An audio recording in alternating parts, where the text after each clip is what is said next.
Clint Eastwood not only is the star and the director and the producer, he wrote the score. Critics and fans alike are honoring this film with incredible reviews and praise. For his effort, he has been nominated for several awards, including 2 Golden Globes and a Directors Guild of America. Earlier this week, I sat with Clint Eastwood to talk about this film and his career. Here is that conversation. Here's what one critic said. More than Unforgiven, more than Mystic River, it is Clint Eastwood's autumnal masterpiece. Obviously, very sensitive, intelligent man. Of great judgment. Of great judgment. Whoever that critic was. That's what I don't know what I'd say to that other than that's very nice. I don't know whether it is those other 2 pictures that you mentioned are pictures that I thought I did as best I could, but this I thought I did as best I could too. So your answer is all shucks. Yeah. I don't know what to say. It's not I have no answer for it. I keep always harping back to the theory that once you finish the picture, it's no longer yours anyway. You put it out. Once you release it, it becomes the eyes of the beholder and whatever they want to think about it. Why did you want to make it? Well, I like the story very much. Al Ruddy sent me the book, Bergmans, about 3.5 to 4 years ago, and I read all 6 stories, and this particular story was the one that he was pointing to, and this is the one that everybody thought had potential. And then I didn't hear from him for a while, and then all of a sudden he came back with a finished script on it, and the script was really good. So I said, yeah, I'll do this. So then you go see Warner Brothers and say, you're in my studio, I know you want to back this.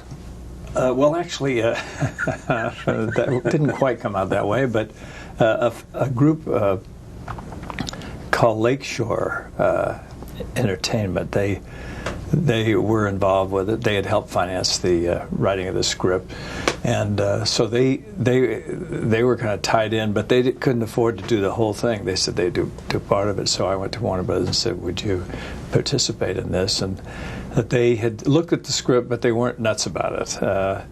They were a little afraid of it, and so I said, well, I'm going to make this as the next picture wherever I do it, if I have to go out and borrow the money myself. So I took off, and a few days later they called up and said, well, we don't want to let you go somewhere else, so why don't you, we'll come in for half of it. We'll split it with Lakeshore Entertainment.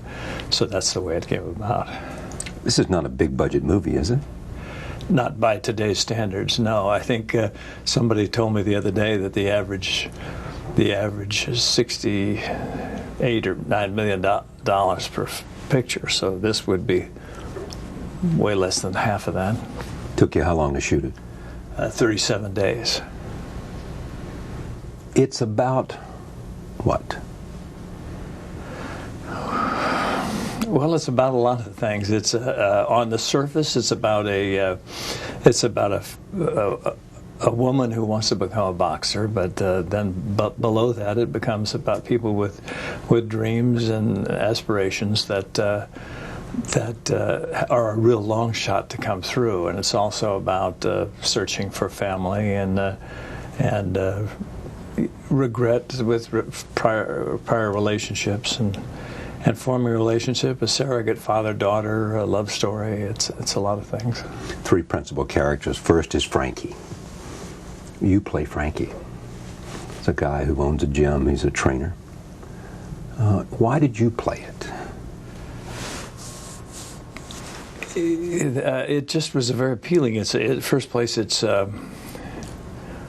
in my age bracket. It's a subject I knew a little bit about. I didn't know any of these people. I had to we had to go research them.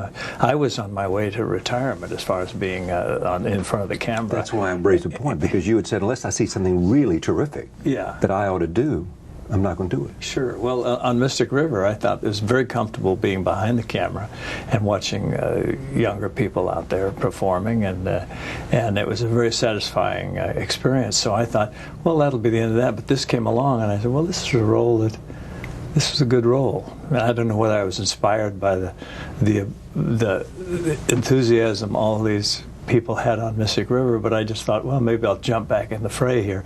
So I did this role, but I figured I'd also direct it. It wasn't a hard picture to do technically, but it wasn't hard for this in the sense that I had Morgan Freeman, who was solid as the rock. Worked together before. And we'd worked together once before, and I was always thinking about a project where we could work together again. And then Hilary Swank, who I've always admired but never worked with. Huge demand on her. Physically? Yeah, I think so. I mean, you knew she could act, but you got to figure out whether... I knew that, and there was always a question in my mind as to whether she would be able to really put forth for this kind of thing, or any actress. It's a tremendous job because you have to really dedicate yourself to it. You always hear stories about people training for physical roles, but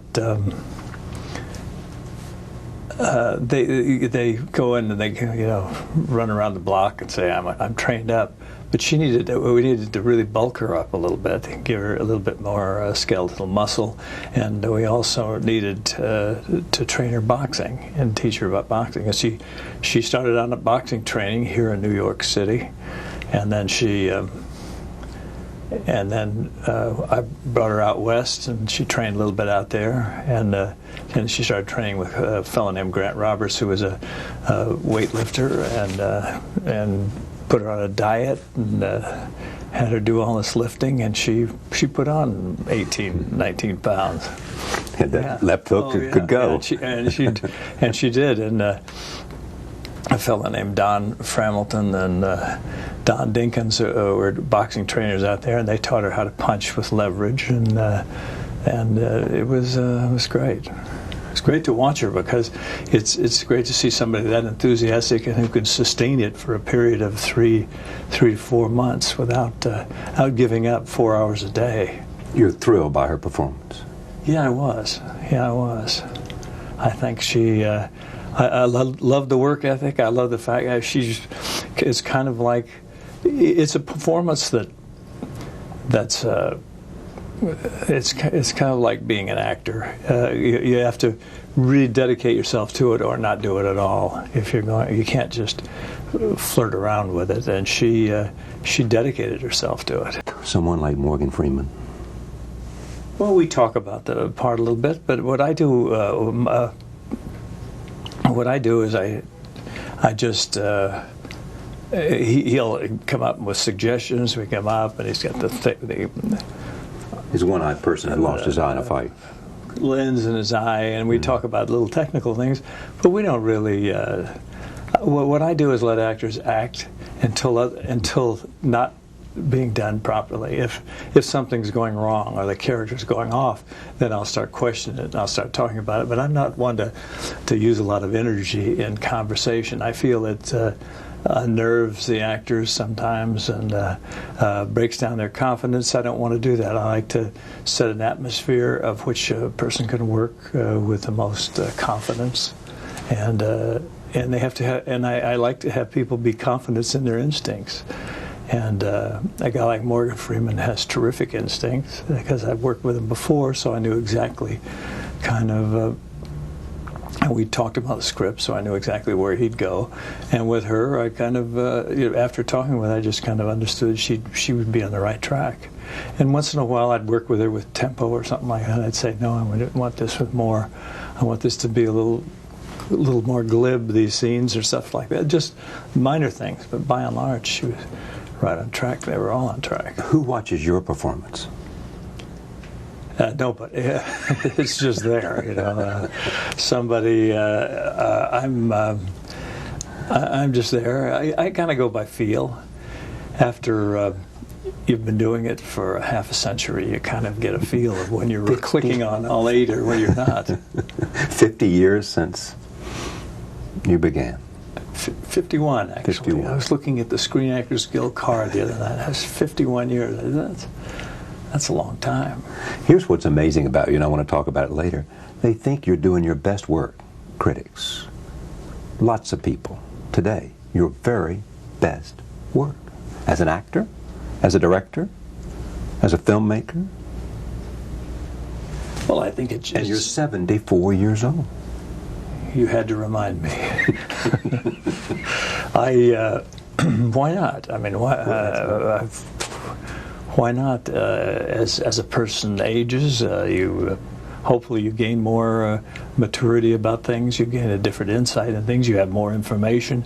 It may become a point where you start losing information. But at this particular point, you're kind of cooking along, and I think it should be that you improve. But maybe that doesn't always follow suit. I don't know. Everybody has their time in life. Some people shine very early. I was a slow learner. Yeah, but it's 51 years of a remarkable nuance, and I'd like to talk about that later. I want to stay with this movie first. It is you not only direct, produce, act, you wrote the score. Mm-hmm. Music informs every movie you do. Well, I think music's very important, and the use of music, the selection of where to use it, when not to use it, these are all things that you have to, they're sort of dictated to me by the script or by the screenplay as it's unfolding. And so what I do is I started just writing some things as we were cutting. I don't want to sound too highfalutin about this, but is there some similarity for you between jazz and making movies, especially when you get to the editing process? Well, the only parallel I can find there between jazz and making movies would be that there is a certain improvisational, depending on who the director is. I sort of swing free and easy like that, and I add things as I go and make up things. I suppose if I went and started from scratch and made the picture again, the scenes wouldn't be exactly put together the way they are now, because that's how you felt about it at the time. And a month later, people used to get mad at Coleman Hawkins years ago because he didn't play Body and Soul like it was on the record. Well, that was only a one-time deal. He said he never played it the same twice. So that could be a parallel. But I feel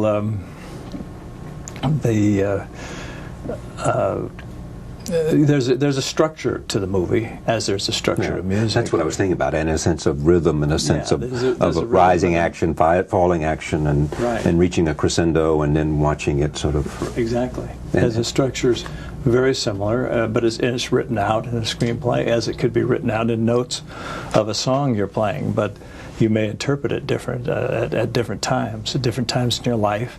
I suppose if I went back and made a movie that I made 35-6 years ago, like Play Misty or something, I'd approach it differently now than I would then. Maybe not as good, but I'd still approach it differently. First movie you directed? Yeah.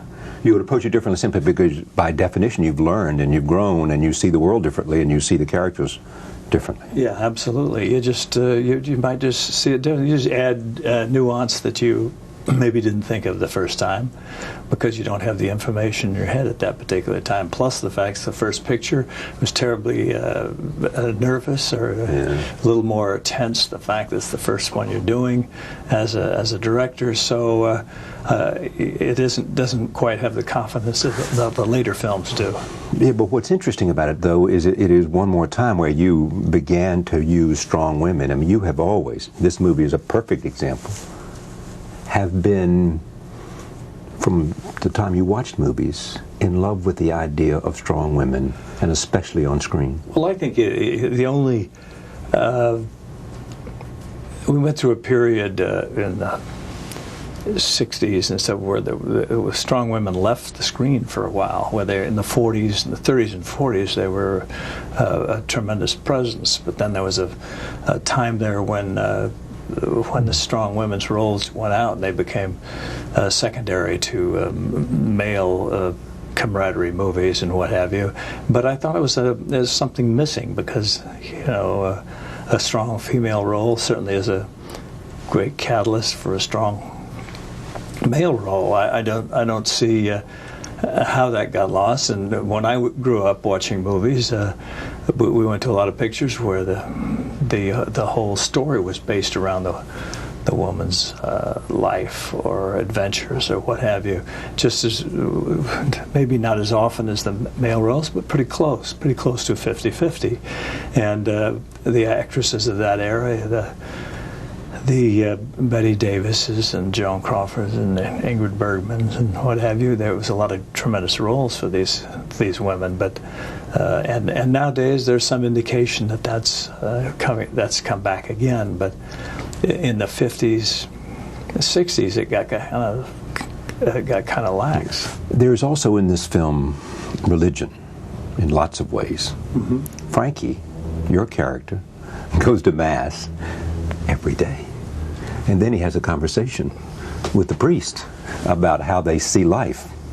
What's going on with... Well, I think he's a guy who has doubts about he was brought up, obviously, he's brought up in that religion, Catholicism in this case, but he obviously has doubts about how he fits into it at this particular time in his life.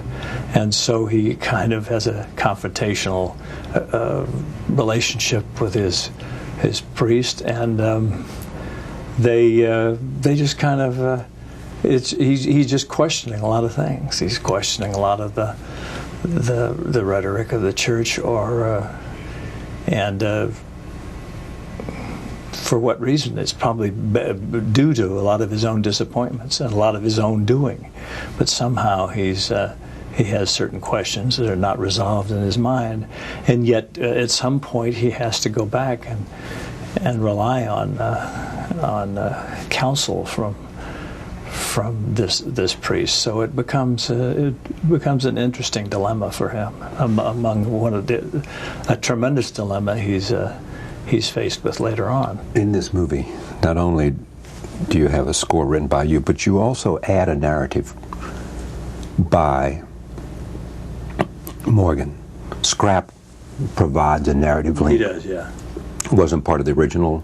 Yeah, it was a part of the original screenplay. It was always there. Not necessarily in the short story. In this story, because the story has the narrative written into the description. But this had we brought the narrative out, so play it in the open, of which works in some films and sometimes doesn't. But I think it worked here.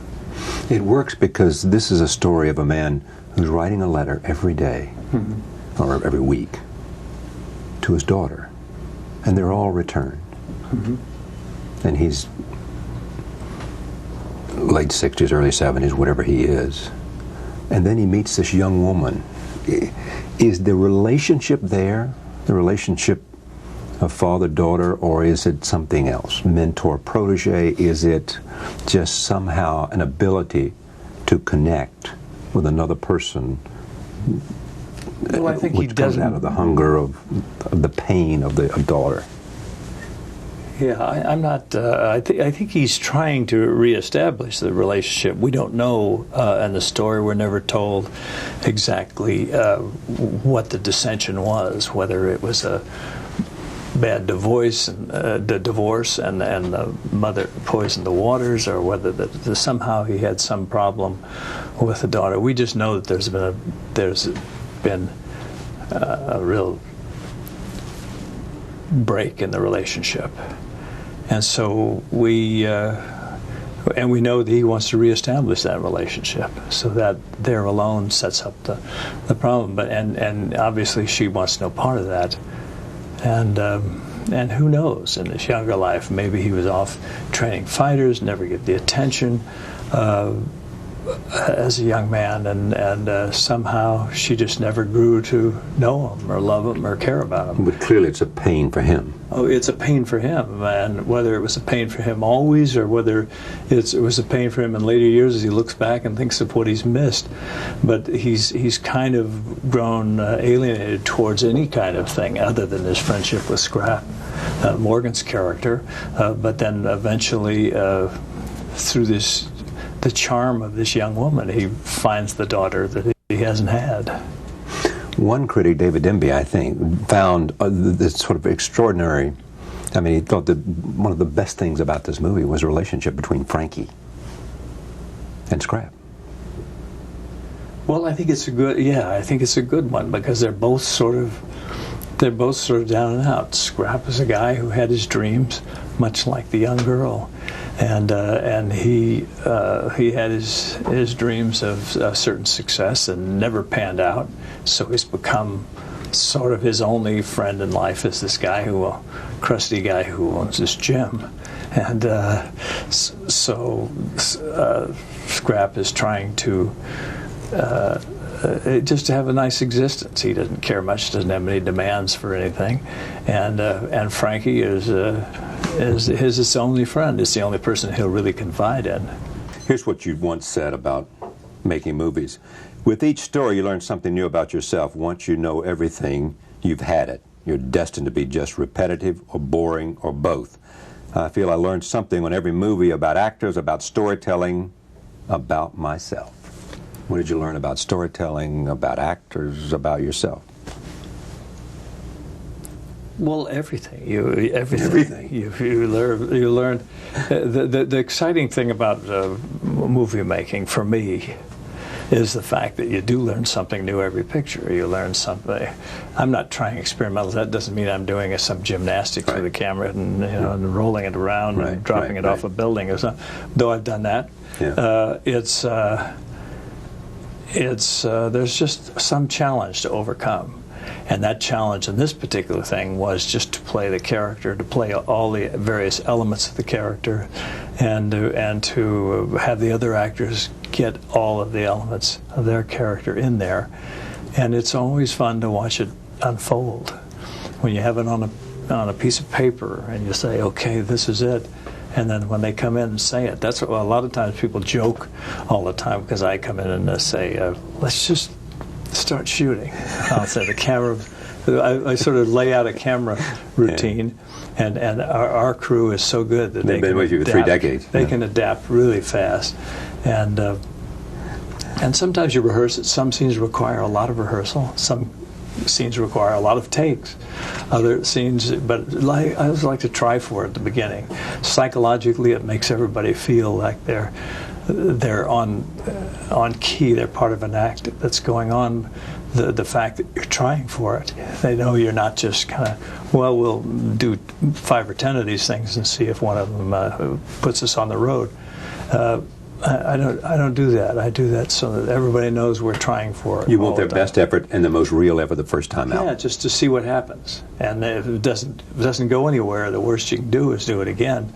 But rather than to rehearse, then do it again and again and again, doesn't appeal to me so much. So, but what I enjoy, I think, is the unfolding that first time, because an actor's always trying to make the dialogue that they say sound like it's the very first time it's ever spoken, and sometimes the very first time it's ever spoken is quite interesting, and should be the best.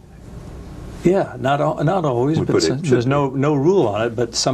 But it's worth taking the try. The worst thing in the world, and I've had this happen, is when you do a rehearsal, and I've seen it over the years where everything just works perfect, and you go, okay, now let's roll one of these, and nothing works, and you just sit there, and it just burns, and it gets down and down, and it loses its tempo, and it loses its enthusiasm, and everybody gets frustrated with it.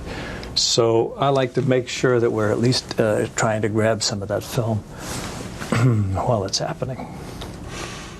When you look at all these experiences, the word that keeps coming up about your career is, I don't want to be repetitive. You have been able to move beyond each genre of movie making? Well, I've been repetitive within the genres. I've done sequels. I've done 3 sets of sequels of different films in the Western genre and the Italian Spaghetti Westerns, and then in Dirty Harry. Dirty Harry, and then. Yeah, but I mean, you haven't gone back. You wouldn't go back to Dirty Harry today. No. You wouldn't go back to the Spaghetti Western today. No. You wouldn't go back to. You might go back to a Western if that was a great story. Well, the Western genre is great, yeah, but I felt when I was doing Unforgiven in 1992 that this would probably be a great last Western for me, because the way it sort of summed everything up and about you or about your sense of. Well, about the way the Western, the whole genre, the way the whole thing played out, and the way the West was diminishing, at least in that particular piece. But that doesn't mean it wouldn't be good for somebody else, and it may even be, if somebody else could write a equally interesting story, I would certainly entertain it. I love the genre, but I'm not searching for it. If it happens, it happens, but I wasn't searching for it when that came along, and I wasn't searching for a female boxing picture. Yeah, but are you searching for anything? No, I'm just good stories whenever they come. If you just read enough, or something comes along, you kind of, sometimes it falls into place. It's a luck of the draw. It's kind of a crapshoot sometimes, and you can't plan the next picture I'm going to do is going to be the story of a guy who is a pharmacist who goes insane. You can't do that because there's no a pharmacist who goes insane. Yeah, I mean, they would now with all the imported drugs from Canada and stuff like that, and everything went bad. But there's all kinds of stories out there, but you never know which it is. And one of these days, somebody's going to throw another story. I mean, it's totally different than anything I've ever done, and I'll probably do the same thing. I'll jump up and down and say, yeah, let me try this. It makes you excited to go outside the box. Right. It does. I mean, it really does drive you to find what you have. There is, it seems, this sense of wanting to be tested. Well, I don't think I'd be making films now if I was just doing repetitive. If I just stayed in like you mentioned, doing a Dirty Harry 10 or something. There'd be no reason to. There'd be no reason to do that again. I've had people suggest it. They suggest it all the time. But like, what am I going to do? You know, play a retiree. You know, Dirty Harry's driving along with a little fifth wheel trailer behind his car and an AARP sticker on the side of it, and all of a sudden you get him out of retirement, and he comes back and he's got a cannon the size of a howitzer or something. Of course, he would be 104 now. Yeah, exactly. Exactly. So you don't. I mean, not for me. Not for me. I guess if somebody might think that would be fun, maybe 1 or 2 people, but not many. You have said that you're on the back nine. Playing the back nine of life. Yes. Sure. So when you think about that, I mean, do you think Mystic River was last year? This year it's $1 Million Baby. I mean, that's rather remarkable to me. Do you have no? You're just waiting for somebody to present you with great ideas? Or are you in search of great ideas? Or do you say to yourself, as they said in the movie about boxing, your movie, you don't want to fight one fight too many. Mm-hmm. That's what Scrap did. One too many. Mm-hmm. That's when he lost his eye. I mean, what are you thinking about in terms of the movies? What's not done? What you want to do? I don't know if there's one movie too many. There is maybe there is as an actor. There was one fight too many. I mean, clearly that's true. Yeah, there is, and you know, if you look at history of real boxers, very few of them have ever quit at the right moment.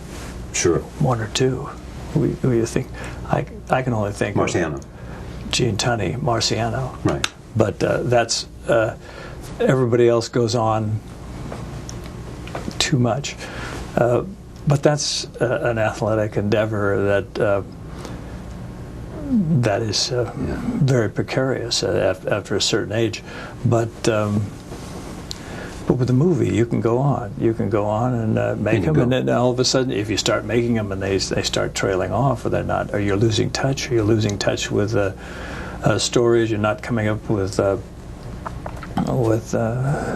anything interesting or appealing. Then you have to rethink it all. And I'm making movies for adults. I'm not making program movies right now. I'm not making a movie for 13 to 15-year-old audience. I feel that there's too much of that going on. I think, I grew up with there's a wide variety of movies out there. I'd like to see that again. Well, you have said that too many movies are made for teenagers and young adults, and therefore they become remakes of television series or sequels. Mm-hmm. That's all they're doing. Mm-hmm. They're doing a lot of that, and I don't want to be part of that. Are your movies becoming more intimate in the stories you want to tell? Sometimes, yeah. Yeah, I think they are. Stories of characters. I think character development, obstacles that the characters have to overcome. It's always been there in the history of writing and literature. There's always been great characters to play, but we're in a period now where everybody does, like you were saying, the sequels or and I've done that, been there, done that. So, been there, done a lot of things. Yeah, don't remind me. But anyway, well, here's the thing about you. I don't think you have regrets. Do you? Well, I think everyone has a certain regrets, but you don't dwell on them. You say there's a lot of things. Let me put it this way: there's a lot of things you say.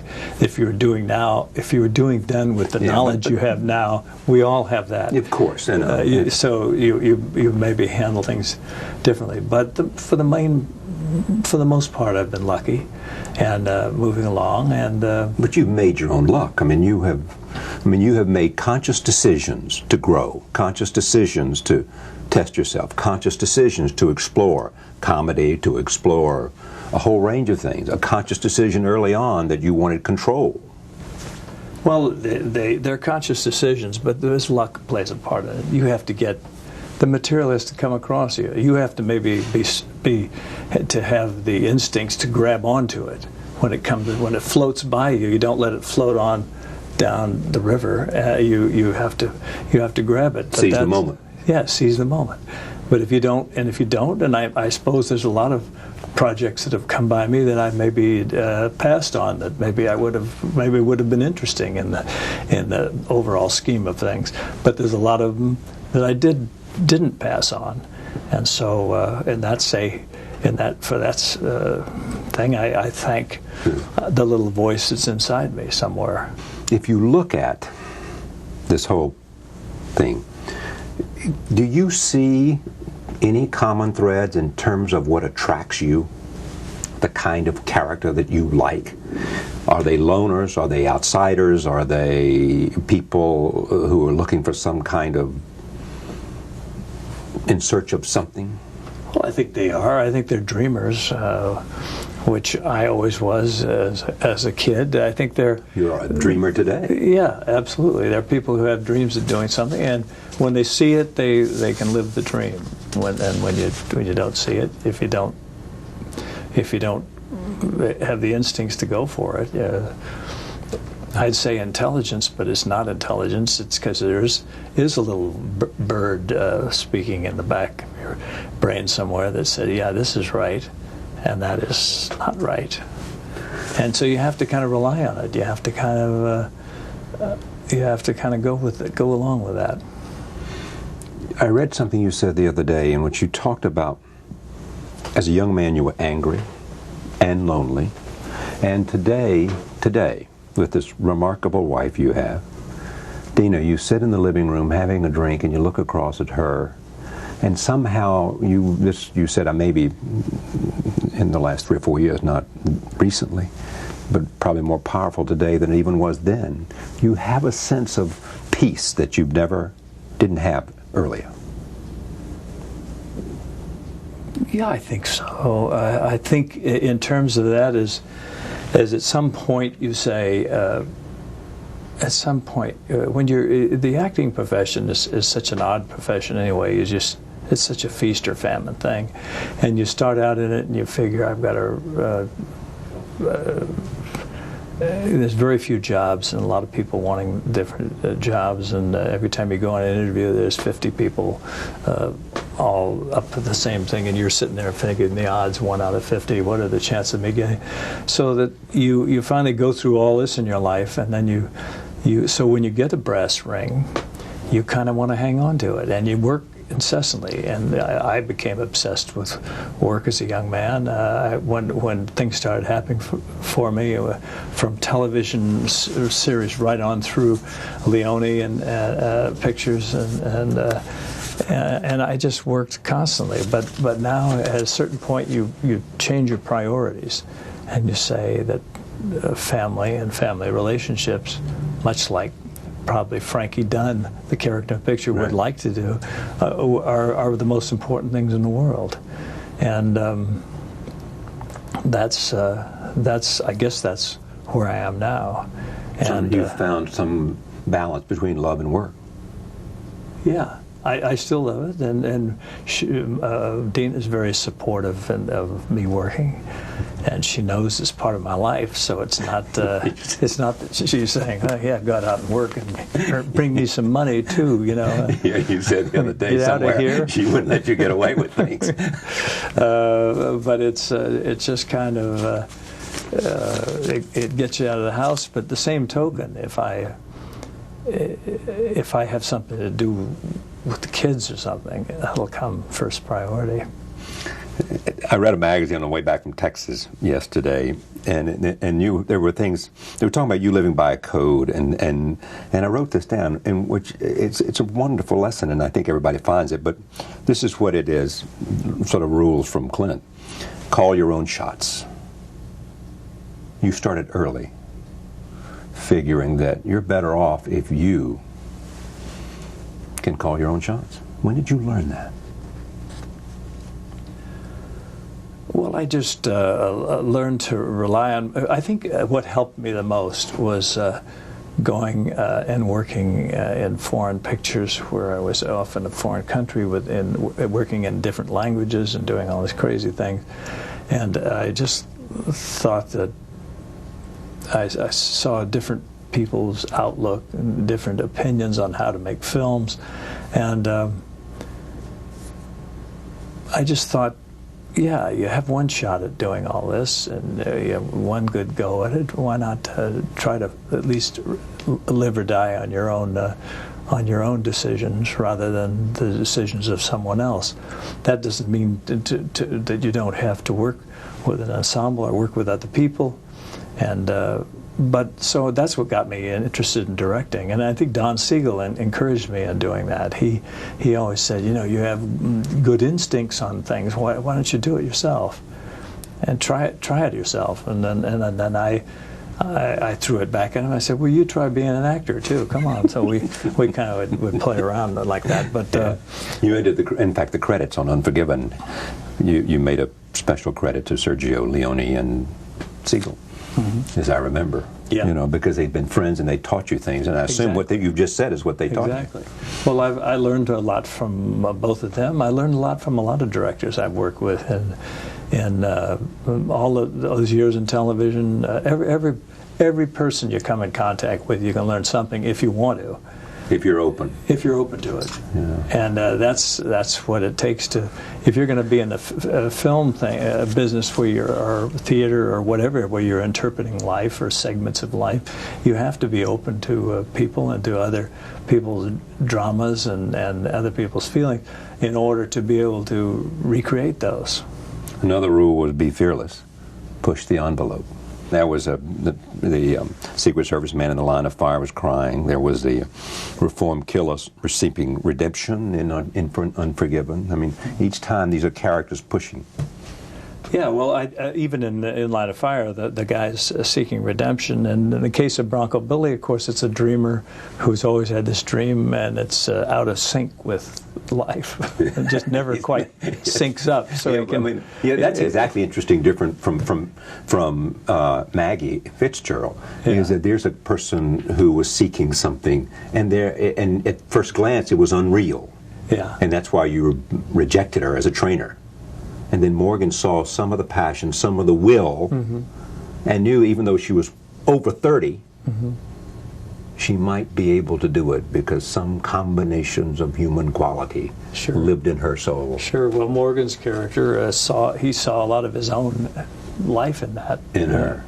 In her, yeah, his own dreams, and dating back into the Bronco Billy characters, it was a guy who's a total dreamer, but that's what was the charm of it, that he dreamed and had determinations even when they took him off, and they never quite were with society as it is today, and even in the case of $1 Million Baby, these people are all living on the periphery of society. A lot of people don't get a chance to meet these kind of people. There are the people like this, though, and you go down to some of the gyms, and I've done this when I was doing the film. You meet an awful lot of people, and you go into these gyms, and there's a lot of young kids in there, and they all have these dreams and aspirations of becoming something, and you know the odds are tremendous that it's not going to happen, but they're people with dreams. And they you don't know where their life is. That's a lot of them are minorities or people who've come from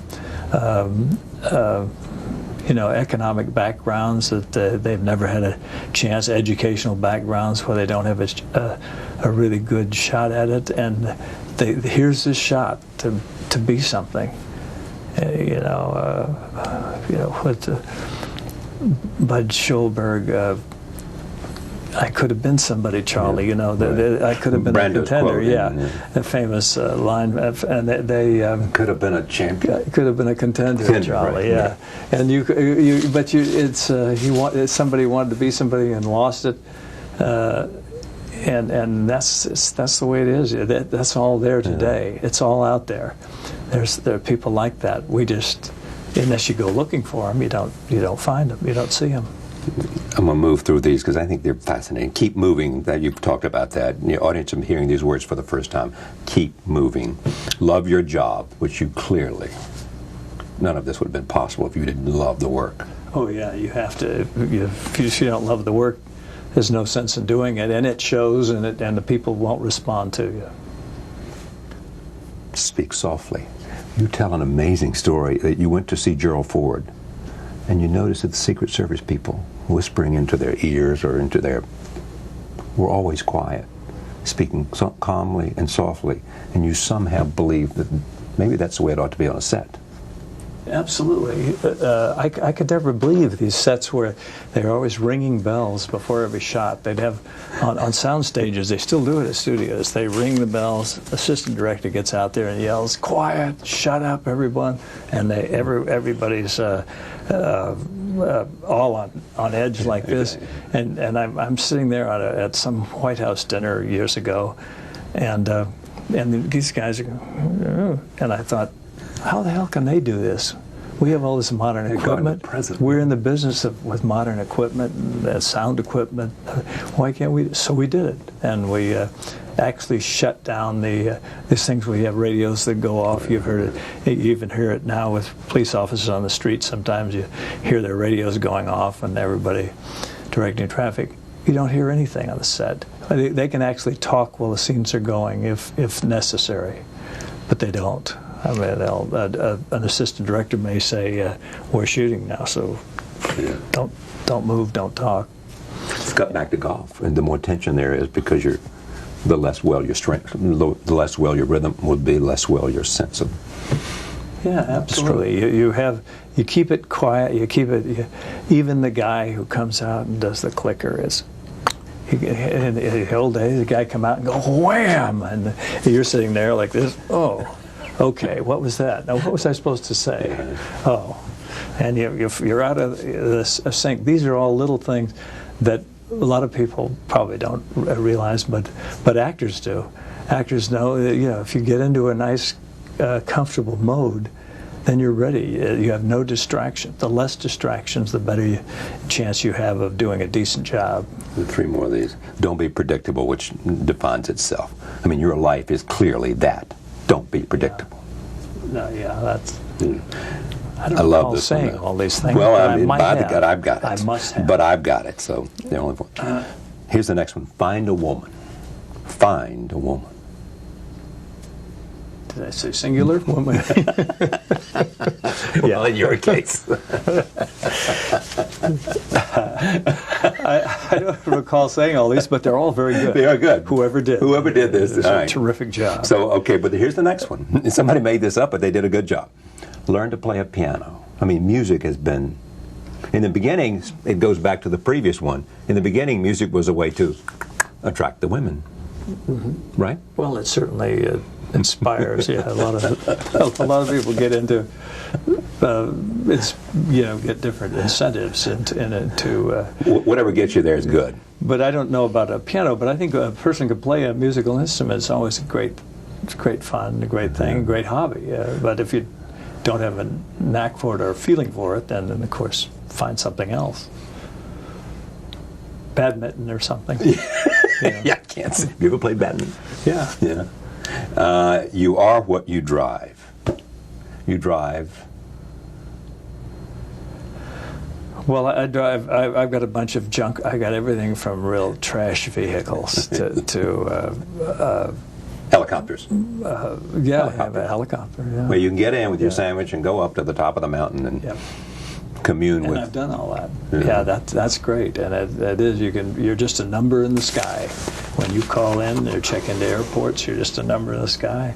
But with a helicopter, you do have the advantage that you can land anywhere. You can land in a meadow in the Sierras or the Rockies or somewhere, and have that sandwich, take a walk, get back in, and fly off. The last one was avoid extreme makeovers. We've talked about that. You are what you are, and you look the way you do, and you've become whatever it is that shapes a man or a woman shapes you, and therefore be proud of it. This is an extraordinary movie, and for you to do all that you do in this movie is a remarkable achievement, and I don't know anybody who is not deeply, deeply moved by the ending and what you have put together. So thank you very much for sharing this hour with me. Thank you, Charlie. Thank you. I'm glad I'm very happy you enjoyed it. Clint Eastwood for the hour. Thank you for joining us.